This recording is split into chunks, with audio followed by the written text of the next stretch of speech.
So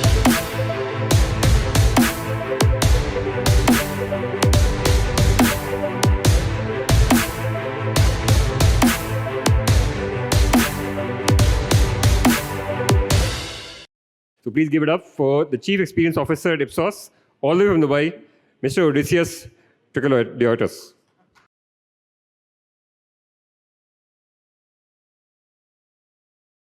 It's a pleasure to be here. Thank you, everyone.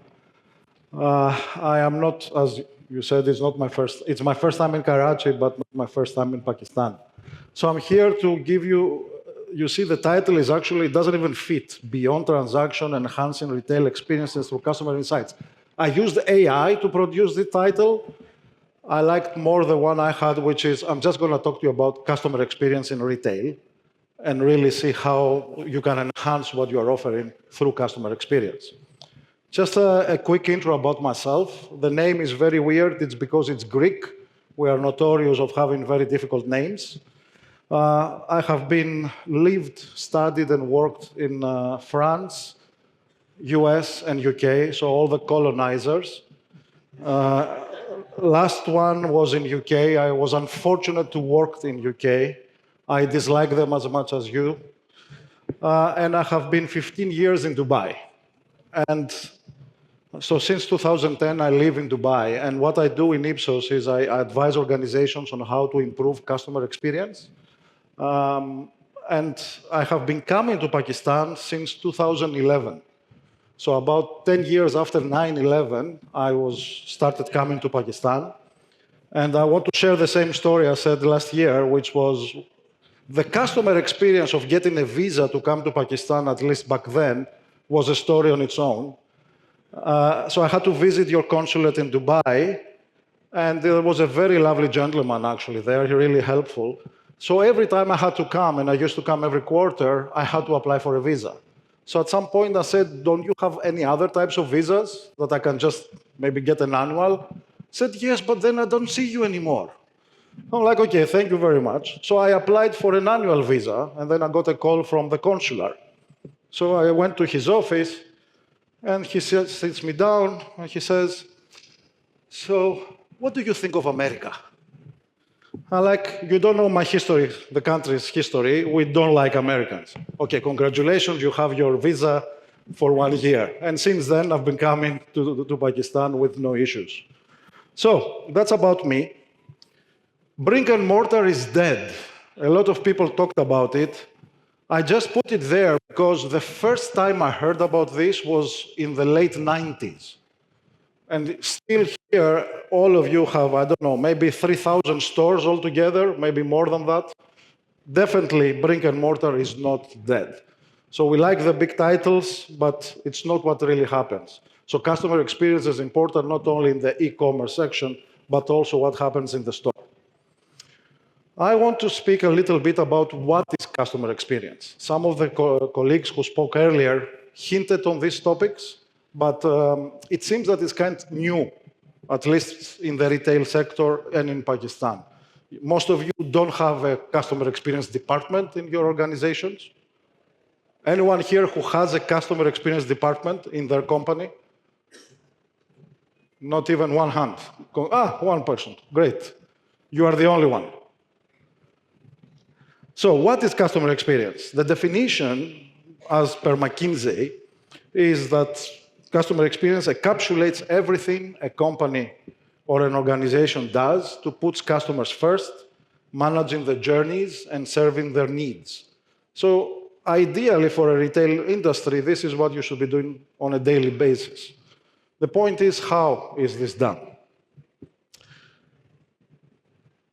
Customer experience has become a trend. Right? So you see that companies like Forbes, they will say the platinum age of CX has arrived. The future of CX is bright, as per IBM. Gartner said 5 years ago that 90% of companies have a CXO. This means Chief Experience Officer. So now customer experience reports directly to the CEO. It's not the guy who has the call center when a customer complains. It has really elevated as a concept. And if you search customer experience on Google, it has more than 4 billion results. actually more than Trump and Biden combined during the election. So that's how popular the concept of customer experience is. Why is it important for you? I mean, some of these things that I'll show you is quite self-evident. First of all, because it brings money in, it drives revenue. Better customer experience means a customer who is happy, he's more likely to come back, more likely to buy more likely to communicate positively about the organization. Also, it's a lowers cost because that means that you can have fewer returns, less complaints, less service contacts, so that also adds to the bottom line. Differentiates beyond price. We talked about differentiation before, but yes, if everyone sells the same T-shirt, why would I go to one brand versus the other? Customer experience plays a role in that. Also, it grows customer lifetime value, right? So because I'm loyal, I come more often, and therefore my value increases to you. And because I'm happier as a customer, I'm more likely to share my personal data, so you know more about me, and you can sell even more. And also have better access to social media. So there are a lot of reasons why someone should invest in CX. How this is done? It's very simple in reality.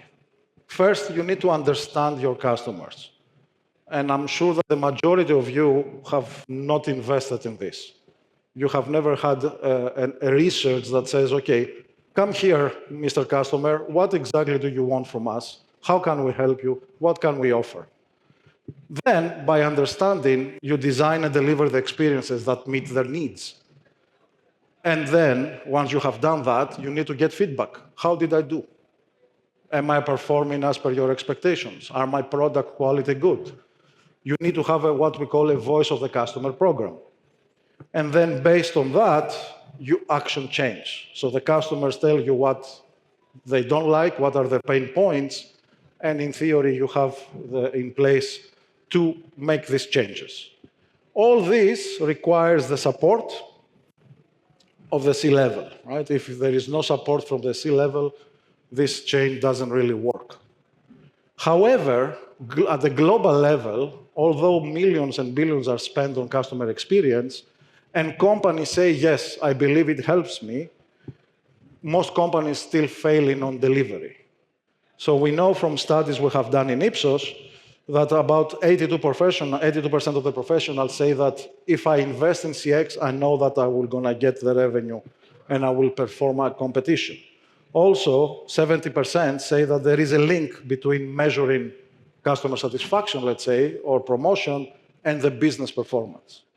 On the other hand, only 15% say that and this is global, that their organization is actually a leader in this, that they are doing it really right. And 28% actually say that they are delivering below customer expectations. So, why is this happening? Why so many organizations fall short on CX delivery? And I want to, first of all, the short answer is because it's our nature. And I want to share a story, which is quite interesting. I think it's like a parable. First of all, I want to say that 20 years back, I was actually serving in the Greek Navy as a psychologist. This is mandatory. In Greece, it's mandatory to go to the Navy or the Army. I don't think in Pakistan it's mandatory, right? So in my country, it was. So when I went, this is me in a very nice uniform, as you can see, looking really dapper. And there, the team. This is the psychologists of the Navy. So yes, we had psychologists in the Navy. And that, while I was serving, I heard a story that I think it's one of the best management lessons I ever learned in my life, which I'm going to share with you right now. Now, there is a base, a military base in the outskirts of the country. And there is a new commander who arrives at the military base.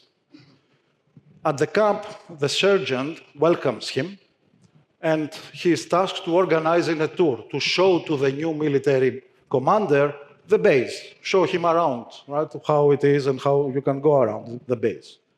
So as they go around and he says, this is the barracks, this is the kitchen, whatever, at some point they're at a very remote area of the base and they find a white bench by itself. And next to this bench, there is a soldier with a gun like this guarding the bench. You look around, there is nothing else. It's just the bench and the soldier who is guarding the bench. And then the commander says, why we have this guy here guarding an empty bench in the middle of the nowhere of our base? And the sergeant says, sir, I really don't know. It was the previous commander, maybe you need to speak to him. So he does that. He calls the previous commander, and the previous commander said, listen, when I took over, this was already there. So I just kept it, right? So we always had this person. Maybe you need to call the other commander. So he did. He started calling and calling and calling, and finally, he reached to the first ever commander, the guy who inaugurated this military base. He was about 105 years old. He could barely speak. He could barely hear. So the commander says, Grandpa, do you remember that there was this white bench in the camp and there is a guard? Why you put the guard there? And the grandpa says, what? The pain still hasn't dried. And I think this is the best example of management, that we have processes. We go to organizations. They have been there for ages. Nobody knows why we have them. We're just repeating them without really thinking and without really understanding why. And sometimes if you raise your hand and say, guys, maybe we'll change, you are most likely the first guy out. But this is a key lesson that relates also to customer experience, because most of us go to our work to do our job. And we don't necessarily think, how does my job affect the overall experience of customers? The key reason for this is something that in psychology it's called cognitive misers.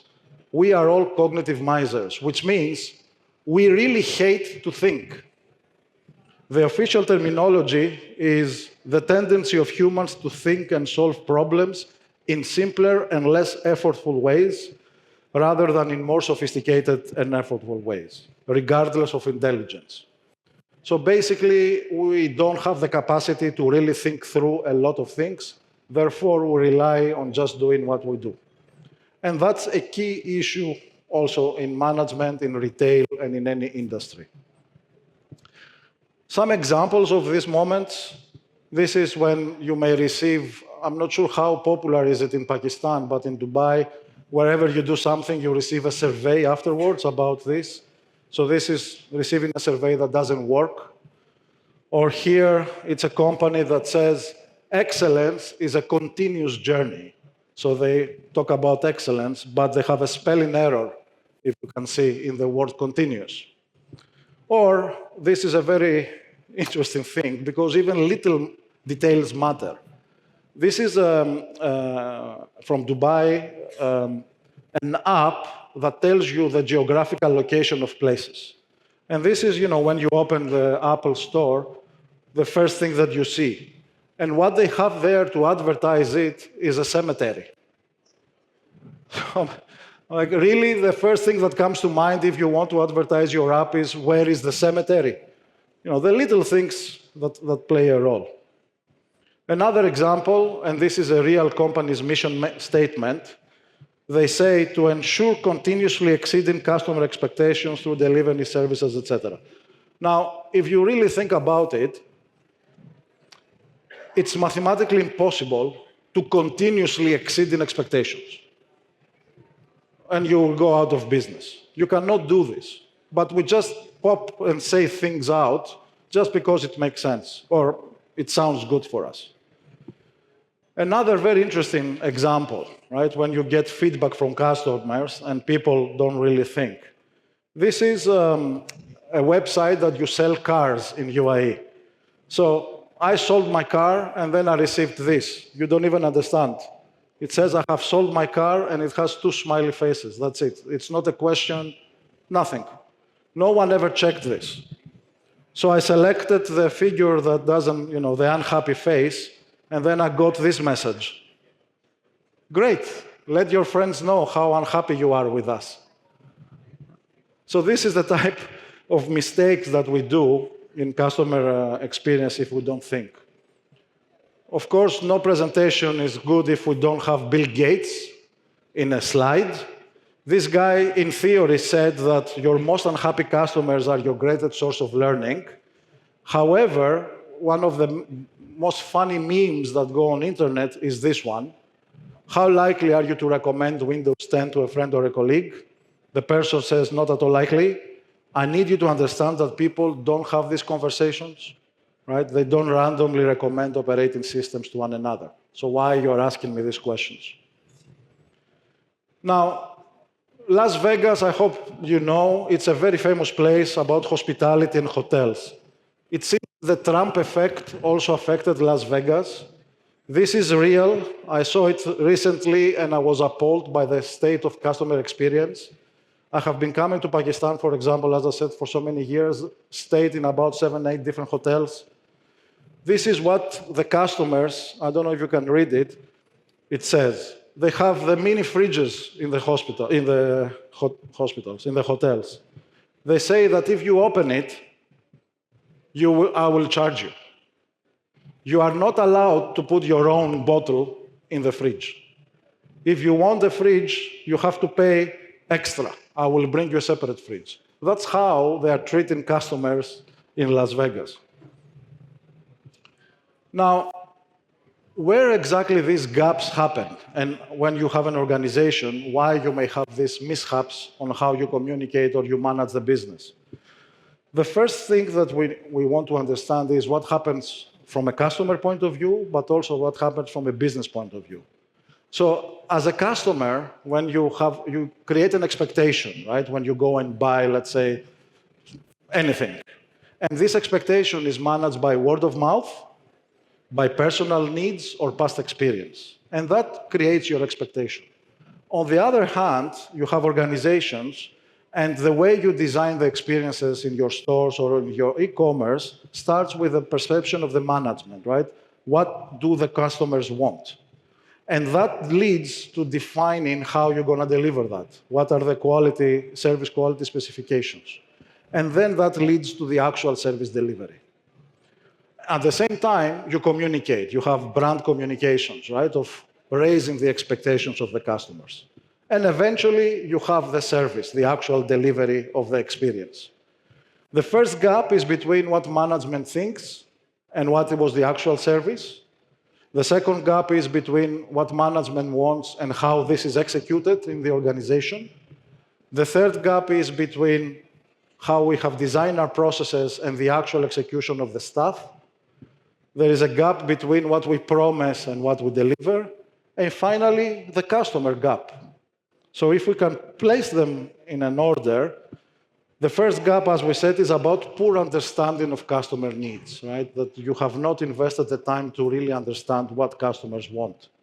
The second gap, which is the policy gap, is about the systems. So even if we have a good idea of how we want to serve customers, we haven't designed the right systems, processes, software, training needs for delivery. The third gap is about actually training and the staff we recruit. The fourth gap, which is the customer, is to get feedback, to really ask your customers if you are doing well. Was the shoes good 6 months later? Is the dress still okay? How was the experience at the store? And finally, ensuring that what you communicate is aligned with what you can deliver.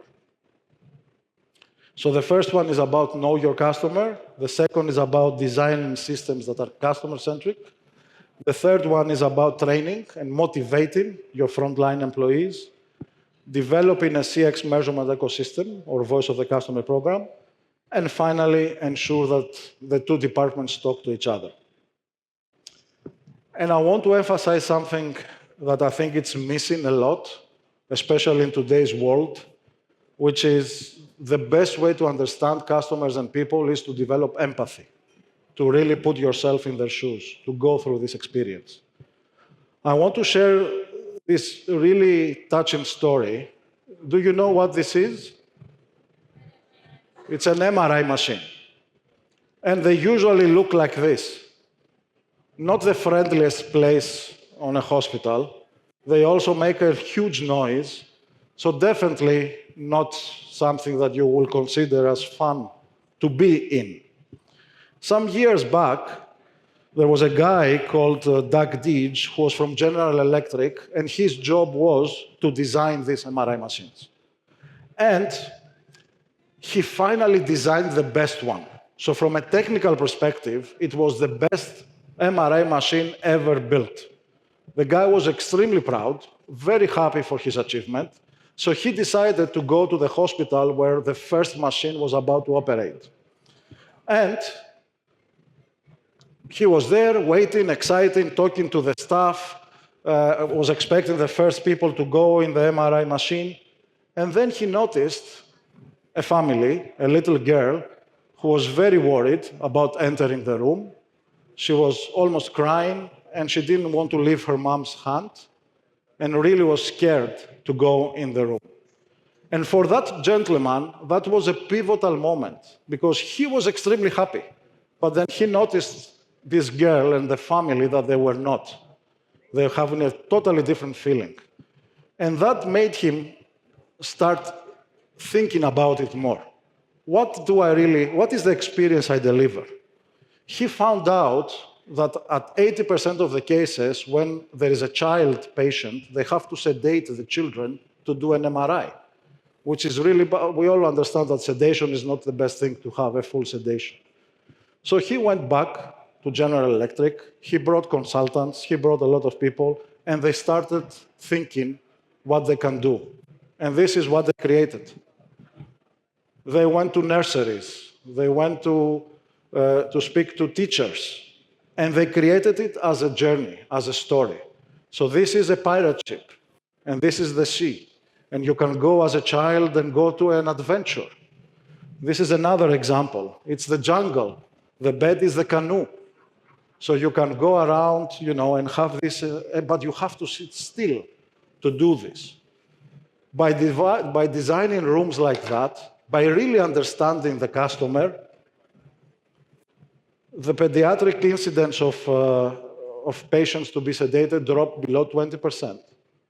And he was very proud that at some time he heard a child says, "Mom, can we come back tomorrow?" Right, so that's how big difference it played in the MRI machine. I mean, who knew? Who could think that an MRI machine can actually be this fulfilling? Another very interesting example is the best restaurant in the world. It's a very high-level restaurant.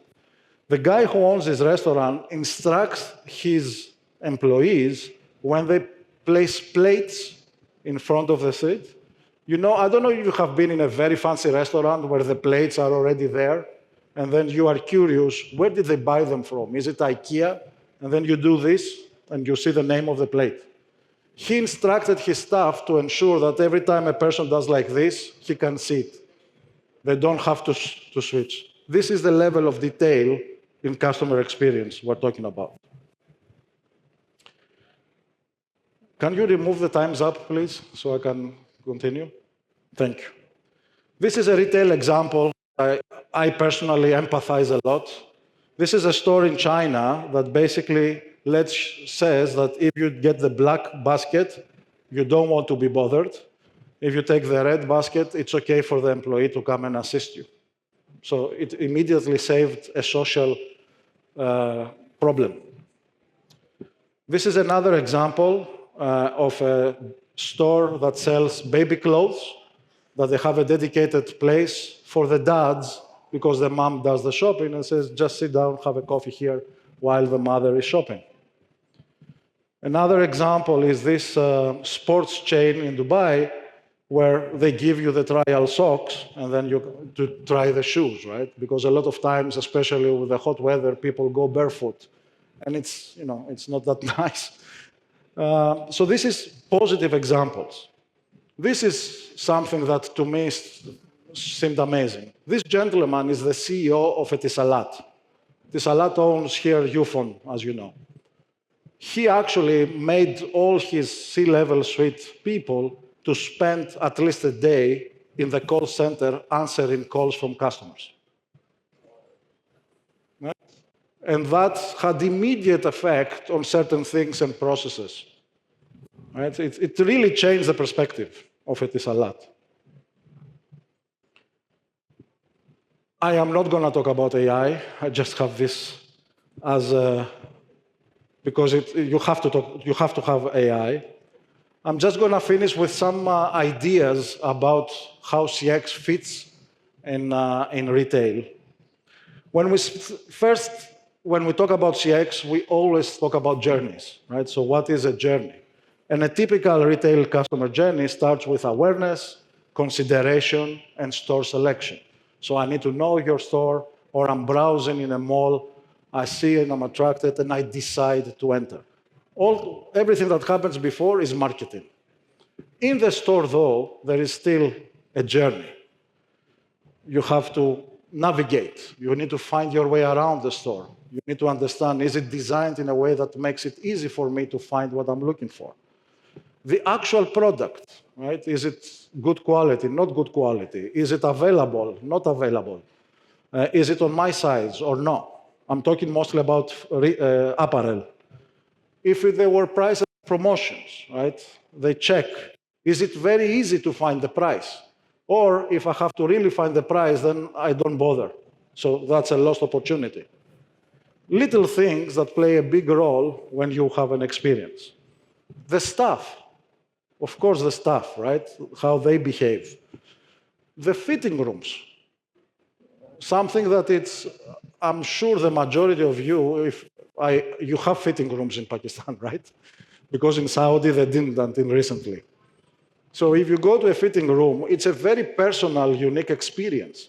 Have you ever thought of how you design them in a way to make someone feel comfortable, and not if there is a chair and a hanger only, right? And then the checkout experience. How is the payment process, the lines? So there are a lot of things involved in the journey, but it doesn't end there. The customer goes home, they try the product, they have an experience, they talk about it.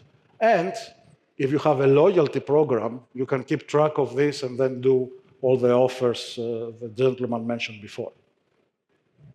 So what kind of experiences are you creating as an organization? It's something that you need to think.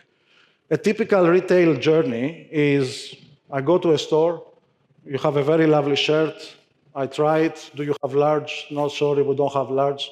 Okay, thank you very much, bye-bye. That's the typical journey, right? You have a second level of this, which is, sorry, it's out of stock. Let me check if it's available in another store, so you can go to that store and get it. The third level of customer experience is, actually, I will bring it here for you, and you can come and collect it from this store. The fourth level is, I will send it home. I will deliver it for you. And then you reach a level, hopefully, that I already know who you are, I already know your size, and even if you come to the store because you enjoy the experience, I have an app that shows you how every color fits on you, and you can have it wherever you want immediately. Right? So that's how we can elevate the experience we deliver to customers. 5 focus areas: customers, frontliners, systems, managers, and accountability. When it comes to customers, I emphasize again, you need to understand who they are. What are their pains, not the pain points. Why they come and shop. Is it a married woman who wants to look good because finally she has a chance to go out instead of being with the kids, with her best friends? Or is it a guy who just goes for his first interview and wants to look sharp? What kind of person buys from you? Then you create the journeys. What is the journey for this mother versus this gentleman? And if you are in e-commerce, you need to test your online experience with the real customers. It's not the beta testing that you do with your colleagues. This is about real people going through this journey, and you understand and help them improve. Frontliners. we tend to forget about the people that we have because they are the greatest source of what's really happening. It's important to allow them to give you feedback. Feedback on how you perform as an organization on your own delivery. This is not the employee happiness and employee engagement. This is their feedback. So allow building processes that they can freely feel that they can give you feedback is very important. Reward the positive behaviors, especially if they have ideas that you can implement. And match the training to this understanding of customer journey. Systems and processes. Nothing really works if you don't have the right systems in place. So a CX department is a starting point. Someone who can organize all this. Have a proper VOC, mean voice of the customer program with the help of CX professionals. And if you don't have a CRM software, get one. Integrate the software together and the social media monitoring so you have one single source of truth so you can understand how you can manage the business. Your managers, and I'm not talking about the frontline managers, I'm talking about in the organization, because these are the people who are not on the ground. Ensure that they understand this importance. Do what the CEO of Etisalat did. Make them serve customers for a day at the store. Or make them mystery shoppers to go also to check competition. Make it part of the work to do that. And accountability, right, should be part of the scorecard. There must be a customer satisfaction score on the CEO and the manager's scorecard. They have to have CX objectives, the whole organization. And make it a theme, right? Organize meetings every quarter or something that you talk about this. Share winning stories with with clients. And a loyalty program, of course. So, to conclude, a very interesting fact. Likeable doctors are less likely to be sued in the US, of course. So it doesn't matter if you are performing well. If you are likable, you are less likely to be sued. So being nice and showing and understanding customers pays off in different ways as well. We need to do something so innovative that no brand has ever done before. And then once they do it, the manager says, well, it seems risky.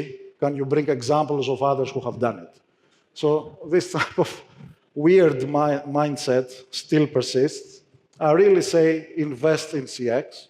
You will see the benefit. And finally, I think this is a very nice quote. This is a poet, a very famous poet, who said that I've learned that people will forget what you said, will forget what you did, but they will never forget how you made them feel. And that's it for me. Thank you very much.